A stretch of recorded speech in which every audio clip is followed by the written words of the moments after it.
Hello guys, welcome back to bank Kannadiga. So union bank LBO final result ಬಂದಿದೆ. And actually ಮೊದಲೇ ಬಂದಿತ್ತು. So ನಾನು ಸ್ವಲ್ಪ ಹೊರಗಿದ್ದೆ, ಅದಕ್ಕೆ ಅಪ್ಲೋಡ್ ಮಾಡೋಕ್ಕಾಗಲಿಲ್ಲ.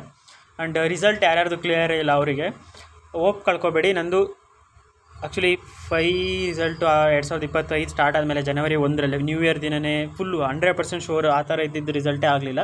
ಒಂದ್ಸಲ ಶೋರ್ ಆಗಿದ್ದೆ ಆಗುತ್ತೆ ಅಂತ ಎಷ್ಟು ಶೋರ್ ಆಗಿದೆ ಅಂತ ನಿಮಗೆ ಮುಂದೆ ಒಂದು ಮೆಸೇಜ್ ತೋರಿಸ್ತೀನಿ. ಮೆಸೇಜ್ ನೋಡಿದರೆ ಗೊತ್ತಾಗುತ್ತೆ ನಿಮಗೆ, ಅಷ್ಟು ಶೂರ್ ಇದ್ದೆ ಆಗುತ್ತೆ ಅಂತ. RRBPO ಅದೇ ಆಗಲಿಲ್ಲ.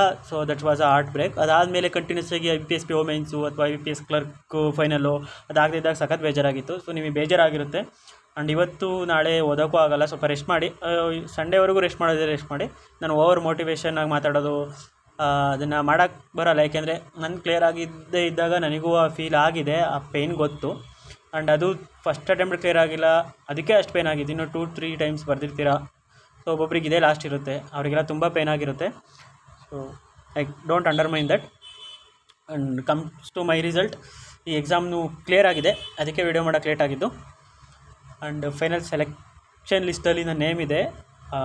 ಒಂದು 3-4 ಸಲ ಕನ್ಫರ್ಮ್ ಮಾಡಿಕೊಂಡು ಒಂಥರ ಶಾಕ್. ಅಂದರೆ ನಮ್ಮ ಫ್ಯಾಮಿಲಿಲಿ, ನಮ್ಮ ರಿಲೇಟಿವ್, ನಮ್ಮ ಫಾದರ್ ಮದರ್ ಕಡೆ ಎಲ್ಲ ಈ ಥರ ಒಂದು ಜಾಬು, ಗೌರ್ಮೆಂಟ್ ಜಾಬ್ ಆ ಥರ ಬ್ಯಾಂಕಲ್ಲಿ ಯಾರೋ ಈ ಥರ ಜಾಬ್ ತೊಗೊಂಡಿಲ್ಲ. ಸೊ ಫಸ್ಟ್ ಟೈಮ್ ಆಗಿರೋದ್ರಿಂದ ಲೈಕ್ ಒಂಥರ ಎಕ್ಸೈಟ್ಮೆಂಟು, ಖುಷಿ, ಅದು ಎಕ್ಸ್ಪ್ರೆಸ್ ಮಾಡೋಕ್ಕಾಗಲ್ಲ ಎಷ್ಟು ಖುಷಿ ಆಯಿತು ಅಂತ. ಸೊ ಅದನ್ನು ಮನೇಲೆಲ್ಲ ಹೇಳಿ ನಮ್ಮ ಊರು ಅಂದರೆ ನಾನು ಹುಟ್ಟಿ ಬೆಳೆದಿದ್ದು ನಮ್ಮ ಹಳ್ಳೀಲಿ. ನಾನು ಗೌರ್ಮೆಂಟ್ ಸ್ಕೂಲ್ ಓದಿದ್ದು 7th ಅಲ್ಲೇ ಓದಿದ್ದು, ಅಲ್ಲೇ ಹುಟ್ಟಿ ಬೆಳೆದು ನಮ್ಮ ಅಜ್ಜಿ ತಾತ ಎಲ್ಲ ಸಾಕಿದ್ದು. ಒಂದು ವರ್ಷದಿಂದ ಡಿಗ್ರಿ ಮುಗಿದ ಮೇಲೆ 2023 ಡಿಸೆಂಬರ್ ಲಾಸ್ಟ್ ಹೋಗಿದ್ದು ಅವರಿಗೆ. ಒಂದು ವರ್ಷದಿಂದ ನಾನು ನಮ್ಮ ಊರಿಗೆ ಹೋಗಿರಲಿಲ್ಲ. ನಮ್ಮ ಊರು ಕಂಡ್ರೆ ಇಷ್ಟ, ಅಂದರೆ ಕೆಲಸ ತೊಗೊಳ್ಳೋರಿಗೂ ಹೋಗಬಾರ್ದು ಅಂತ. ಬಿಕಾಸ್ ನನಗೆ 24 ತುಂಬಿತ್ತು. ನಾನು 2 ವರ್ಷ ಮೊದಲೇ ವೇಸ್ಟ್ ಮಾಡಿದ್ದೆ ನೀಟಿಗೆ ಅಂತ. ಸಖತ್ತು ಟಾಂಟು ಫ್ಯಾಮಿಲಿ ರಿಲೇಟಿವ್ಸ್ ಎಲ್ಲ. ಸೊ ಅದೆಲ್ಲ ಒಂದು ಸ್ವಲ್ಪ ಹೊರಗಡೆ ರಿಲೀಫ್ ಆಗಿ ಸ್ವಲ್ಪ ಸೆಲೆಬ್ರೇಟ್ ಮಾಡ್ತಿದ್ದೆ. ಸೊ ಊರಿಗೆಲ್ಲ ಹೋಗಿದ್ದೆ ನಮ್ಮ ಅಜ್ಜಿ ತಾತ ಮತ್ಸ್ಕೊಬರೋ. ಸೊ ಟೈಮ್ ಆಯಿತು. ಸೊ ರಿಸಲ್ಟ್ ತೋರಿಸ್ತೀನಿ ನಾನೀಗ. ಸೊ ಇದೇ ರಿಸಲ್ಟು. ಆ್ಯಕ್ಚುಲಿ ಇದು ನೋಡಾದಮೇಲೆ ನಾನು ಫೈನಲ್ ಇಷ್ಟು ಅಂದರೆ ಒಂದು ಸತಿ ವೆಬ್ಸೈಟಿಗೆ ಹೋಗಿ ನೋಡ್ಕೊಂಡೆ ಎಷ್ಟು ಎಲ್ಲ PDF ಚೆಕ್ ಮಾಡಿದೆ. ಅಂದರೆ ಒಂಥರ ಅನ್ಬಿಲೇಬಲ್ ಆ ಥರ ಆಯಿತು. But I am very happy. And ನೋಡೋಣ ಮುಂದೆ ಏನಾಗುತ್ತೆ. ನಾನು ಏನು ಇನ್ಸ್ಟ್ರಕ್ಷನ್ ಏನು ಓದಿಲ್ಲ. ಆ್ಯಕ್ಚುಲಿ ಮೇಲ್ ಬಂದಿದೆ ಅಂತಲೂ ಗೊತ್ತಿಲ್ಲ. ಯಾರಿಗಾದರೂ ಮೇಲ್ ಬಂದಿದ್ರೆ ಮೆಸೇಜ್ ಹಾಕಿ. ಬಟ್ ಇವತ್ತೇನು ವರಿ ಆಗಬೇಡಿ, ಲಿಸ್ಟಲ್ಲಿ ನೇಮಿದೆ ಅಂದರೆ ನಿಮಗೆ ಕೆಲಸ ಕನ್ಫರ್ಮ್ ಆಗಿದೆ ಅಂತ. ಸ್ವಲ್ಪ ಸೆಲೆಬ್ರೇಟ್ ಮಾಡಿ ರಿಲ್ಯಾಕ್ಸ್ ಆಗಿರಿ. ನಾಳೆಯಿಂದ ಡಾಕ್ಯುಮೆಂಟೇಷನ್ ಏನೇನಿದೆ ಅಂತ ನೋಡೋಣ.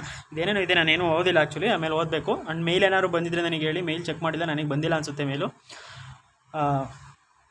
ನಂದು RRBPO ಎಷ್ಟು ಕನ್ಫರ್ಮ್ ಇತ್ತು ಅಂದರೆ ನನಗೆ ಆಗುತ್ತೆ ಅಂತ. ಸೊ ಇದು ನನಗೆ ವಾಟ್ಸಪ್ಪಲ್ಲಿ ಟು ಮೈ ಸೆಲ್ಫ್ ಅಂದರೆ ನನಗೆ ನಾನೇ ಮೆಸೇಜ್ ಹಾಕ್ಕೊಂಡಿರೋದು. ಸೊ ನೀವು ಇಲ್ಲಿ ಡೇಟ್ ನೋಡಿ, 28/2024 ಇಂಟರ್ವ್ಯೂ ಕೊಟ್ಟಾದಮೇಲೆ. ಸೊ ಈ ಮೆಸೇಜ್ ನಾನು ಹಾಕ್ಕೊಂಡಿದ್ದೆ. ಅಂದರೆ ಕೆಲಸ ಆಗುತ್ತೆ ಕ್ಲಿಯರ್ ಆದಮೇಲೆ ಸ್ಟೇಟಸ್ಸಿಗೆ ಹಾಕೋಣ ಅಂತ. ಏನು this selection means a word to me as a BSc graduate securing a government job as assistant manager office scale one is a dream come true. The past year's journey after completing my degree was challenging, but I persevered and achieved my goal. I am grateful to my family and friends for their unwavering faith in me. I am thrilled to have accomplished this. ಇದು ಬೇಡ, ಇದ್ರ value ನನಗೆ ಇವಾಗ ಗೊತ್ತಾಗ್ತಿದೆ. That doesn't matter. First attempt, second attempt, third attempt ಅದು great ಇಲ್ಲ. Actually 3rd 4th ಅಟೆಂಪ್ಟಲ್ಲಿ ಮಾಡೋರೆ ನಮಗಿಂತ ಗ್ರೇಟು. ಯಾಕೆಂದರೆ ಅಷ್ಟು ಫೇಲ್ಯೂರ್ನ ಫೇಸ್ ಮಾಡಿ ಮತ್ತೆ ಓದಿ ಮತ್ತೆ 1 ವರ್ಷ ಕೂತ್ಕೊಂಡು ಎಕ್ಸಾಮ್ ಬರೆಯೋದಿದೆಯಲ್ಲ, ಅಂಜೋಲ್ ಅವರೆಲ್ಲ great. So I am very happy for my result. And ಉಳಿದವರು ಪ್ರಿಪ್ರೇಷನ್ ನಿಲ್ಲಿಸ್ಬೇಡಿ. ಆ್ಯಂಡ್ ಸೆಲೆಕ್ಷನ್ ಆಗಿದೆ ಅಂತ ನಾನು ಚಾನಲ್ ನಿಲ್ಲಿಸಲ್ಲ. ಇದೇ ಥರ ನನಗೆ ಕೈಯಲ್ಲಿ ಆದಷ್ಟು ಕಂಟೆಂಟ್ನ ಕೊಡ್ತಾ ಹೋಗ್ತೀನಿ. So thank you for watching. ಮುಂದಿನ ಪ್ರೊಸೆಸ್ ನೋಡೋಣ ಏನಾಗುತ್ತೆ ಅಂತ. I will keep you posted.